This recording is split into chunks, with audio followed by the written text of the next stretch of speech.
Sin más preámbulos y agradeciendo también la posibilidad de participar en este evento, paso a presentar a los y las ponentes de este panel y a quien va a actuar como comentaristas. En primer lugar, al profesor Marco Raúl Mejía Jiménez. Marco Raúl es doctor honoris causa en educación, otorgado por nuestra Universidad Pedagógica Nacional, es profesor emérito de la Fundación Centro Internacional de Educación y Desarrollo Humano, CINDE, también candidato a doctor por el proyecto interdisciplinario de investigación educativa en Chile, magíster en educación y licenciado en filosofía y letras. Marco Raúl, gran educador popular, consultor independiente vinculado a Planeta Paz y a proyectos de transformación social como la Expedición Pedagógica Nacional, lidera la movilización social por la educación en Colombia, autor de numerosos artículos y libros sobre temas en educación, educación popular, sistematización de experiencias, entre otros. Es un honor presentarte, Marco Raúl, y es un gran placer escucharte hoy. Bien, profesor Alfonso, te escuchamos. Y buenas tardes y agradezco la invitación a este espacio específico, pero que al estar en este contexto más amplio del seminario que nos convoca, que ya lo decía María Cristina, con este nombre precisamente de viejas y nuevas desigualdades y las injusticias en la escuela, pues es muy atractivo, porque de todos modos es bueno, digamos, volver a nombrar las cosas por su nombre. O sea, en el lenguaje reciente se había ido desapareciendo injusticia, desigualdad, exclusión, pues para, digamos, un poco eufemizar estas realidades tan tremendas con otras palabras. Entonces, ¿qué me gustaría destacar y tratar de conversar con las tres, digamos, excelentes, digamos, reflexiones que nos han compartido? Entonces, uno, ya lo ha venido diciendo María Cristina, es de todos modos valorar los diferentes lugares desde los que se habla. Es decir, que son diferentes, pero a su vez convergentes. Entonces, en el caso de Marco Raúl, pues está hablando, digamos, desde una larga trayectoria, digamos, en su cuerpo y en su experiencia como educador popular, pero que a su vez recoge, digamos, una larga tradición latinoamericana de pensar y hacer la educación de otro modo, y entonces desde ahí él, digamos, nos va a enfatizar en leer la injusticia, leer lo educativo, leer las propuestas alternativas en esta escala, diríamos, latinoamericana y también de larga duración, e incluso, digamos, enmarcada cuando se refiere precisamente a estas políticas que se nos están imponiendo, digamos, en todos los lugares del mundo, de subordinar la formación, digamos, de las nuevas generaciones y las actuales a una única lógica, digamos, muy reduccionista, digamos, basada en la racionalidad económica capitalista. Pero también, diríamos, tenemos otras dos intervenciones cuyo lugar, digamos, está, digamos, en las investigaciones. Y creo, de todos modos, que este evento que lo convocan universidades, que lo, como dices, nos compete. Diríamos, bueno, nosotros, digamos, creemos que quienes estamos, digamos, con un pie o los dos pies en la universidad, claro, no somos ajenos, y ojalá no seamos ajenos a las luchas, a las dinámicas, a todos estos procesos, digamos, ya de confrontación y de transformación de las injusticias sociales que hace la gente independiente, digamos, de los académicos. Sin embargo, digamos, en la universidad, digamos, se pueden hacer cosas que hay veces desde otros lugares sociales no, como investigar, o sea, poder mirar a fondo, analizar, acercarse, porque ya son otras metodologías las que están aquí presentándose. O sea, unas investigaciones que, digamos, implicativas, que se acercan a los contextos, interactúan, digamos, respetuosamente con las sujetas, los sujetos que están allí, estudiantes, profesores, y a partir de ese ejercicio se visibilizan también situaciones, problemas, incluso yo tomando nota, casi una de las últimas palabras de expresiones de Carolina era, bueno, ver un poco a la necesidad de formar el pensar crítico y las prácticas emancipadoras, que era un poco con lo que había, digamos, también, digamos, comenzado Marcos. Es decir, claro, se confluye por caminos diferentes, digamos, a lo mismo. Igualmente, digamos, en la investigación que nos presenta Sandra y también Carolina, de todos aparece clave algo que tampoco es ajeno al campo de la educación popular, que es la conceptualización. O sea, creo que algo que también la academia puede aportar digamos, a estos procesos de transformación social es precisamente coadyuvar, no volverse la vanguardia, sino precisamente tenemos esos tiempos y esos espacios para eso, para revisar cuántas cosas se han dicho sobre injusticia, para revisar cómo se ha entendido la inclusión, la interculturalidad, y esas panorámicas en diálogo con la gente, como un poco ambas experiencias también nos presentan, con lo que la gente siente, piensa, pues ahí van a salir unas reconceptualizaciones que nos ayudan a aclarar y a mejorar la comprensión de los problemas, y seguramente una herramienta también que se vuelve práctica. Entonces, esa dialéctica, digamos, entre la práctica que construye sentidos, construye conceptos, digamos, lecturas de la realidad, digamos, con la investigación, con la reflexión, que se vuelve práctica también. Entonces, eso era lo primero que quería, digamos, destacar. O sea, en últimas, ahí se oyeron tres voces, pero lo que están en juego son diferentes, digamos, perspectivas que son complementarias en la medida en que tenemos, digamos, un mismo horizonte común, retomando la palabra de una de las profesoras con las que conversó Carolina, y es el horizonte común de la indignación frente a las injusticias y, digamos, el de ese proyecto común de transformarla a otros horizontes posibles. Si no hay eso mismo, ahí sí, digamos, porque claro, la crítica que hacía Marco, pues es certera, que no es para el caso de los que estamos acá, pero sí muchas veces para muchos colegas que, digamos, su mundo, digamos, se reduce, digamos, a sus campos de conocimiento, de investigación, de teorización, pero un poco ajenos a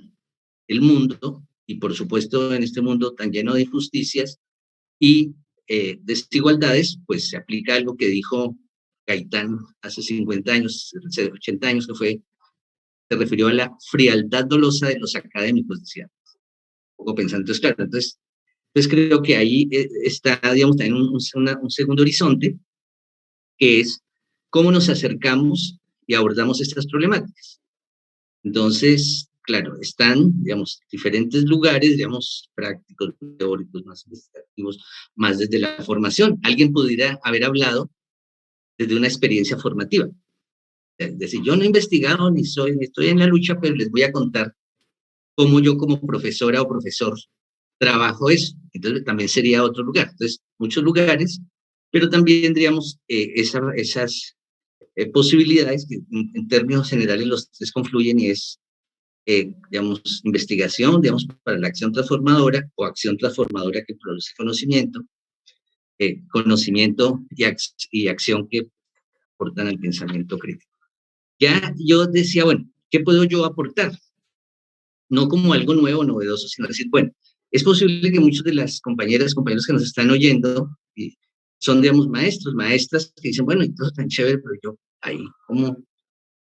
¿qué hago? ¿Cómo hago? Entonces, claro, ahí yo lo que pensaba era como si, bueno, como una serie, como una matriz de preguntas que podrían, digamos, orientar la búsqueda. Entonces, uno, yo creo que, claro, frente a este tema, digamos, de las injusticias sociales, lo primero que habría que hacer es, bueno, en cada contexto o en cada momento, digamos, o en cada periodo, cuáles son las injusticias, digamos, que tenemos, están, digamos, haciendo presencia. Entonces,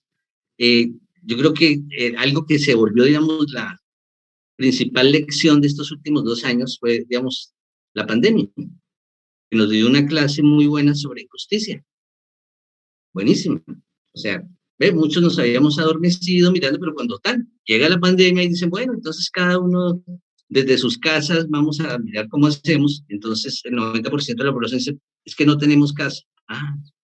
No, bueno, entonces ahora cada uno de sus computadores vamos a, no, es que no tenemos acceso, no, es que no tenemos electricidad, no tenemos,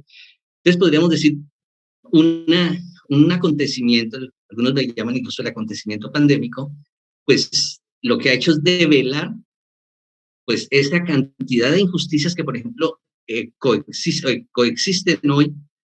digamos, para no hablar a nivel mundial, digamos, en Colombia, en América Latina. Entonces, uno, que creo que por eso el nombre del evento, viejas injusticias, o sea, desigualdades históricas ligadas al acceso a la tierra, eh, la desigual distribución de la misma, injusticias históricas de, digamos, de desigualdad en la distribución, digamos, de los recursos, famosos índices de Gini y todo eso. Pero, diríamos, además de todas estas, digamos, injusticias, digamos, clásicas, económicas, sociales, pues, ¿qué otras injusticias se develan en cada momento? Entonces, ahí seguramente van a aparecer estas otras que están allí ligadas, a lo que ha interesado a Sandrita, decir, bueno, están ya las injusticias ligadas a las condiciones étnicas o culturales o de género, como aparecían también en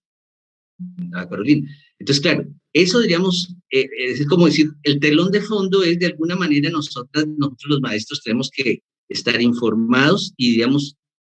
con unas miradas críticas sobre ese contexto de injusticia en el que trabajamos, pero que no solamente es un telón de fondo, sino que es un conjunto de injusticias que nos atraviesa. Entonces creo que vendría ese segundo momento, o puede que se vuelva el primer momento. En últimas, esto, me gustó lo de las rueditas, las rueditas de Carolina, serían más bien unos piñoncitos que se van, digamos, completando, porque creo que incluso la entrada metodológica, bueno, yo diría muy freudianamente, las maestras o maestros que estamos interesados en develar y problematizar y hacer algo con las injusticias que atravesamos, pues estamos obligados, uno, a informarnos, a investigar, no de investigaciones concretas, sino a documentarnos sobre esas injusticias. Pero ya metodológicamente, digamos, en el trabajo con las chicas, con los chicos, pues es cómo se develan esas injusticias en nuestra escuela, en nuestro caso. O, como les digo, o la otra vía, es, bueno, cuáles injusticias están presentes, digamos, en el contexto escolar y cómo esas se conectan con injusticias sociales, económicas, culturales del país, y esas a su vez, como nos ha insistido Marco Raúl, se conectan ahí sí con esas cosas que uno no ve, o sea, que la chica no ve ni siquiera nosotros los maestros, sino nos documentamos, sino de lo que el llamado que hacía Marco Raúl. Ojo, miren, el sindicato, ni siquiera FECODE está visibilizando unas cosas que ya se sabe que existen, pero que obviamente uno en su cotidianidad nunca las va a ver, todas estas tramas por allá profundas. Entonces, pero creo que sí es clave, y seguramente muchas de las experiencias que se habrá encontrado Carolina, pues en últimas lo que hacen es trabajar sobre una o varias injusticias. Tal, vamos a poner la existencia en la escuela de niñas, niños, jóvenes, digamos, que empiezan a reconocer, digamos, que tienen otras orientaciones sexuales y que en la escuela se les reprime, se les lesiona, que ha llevado hasta suicidios, seguramente uno muy conocido, pero otros no conocidos, pero existentes. En otros casos puede ser que también son sensibles a eso, todos los que estamos acá, la niña, el niño que por alguna condición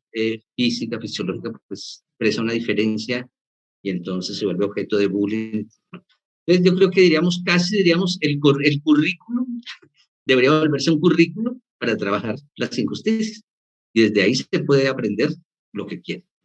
Pero, ¿qué otra cosa se me ocurre? Estoy ahí como colega maestro. Entonces, de todos modos, hay una cosa que está común en las tres reflexiones,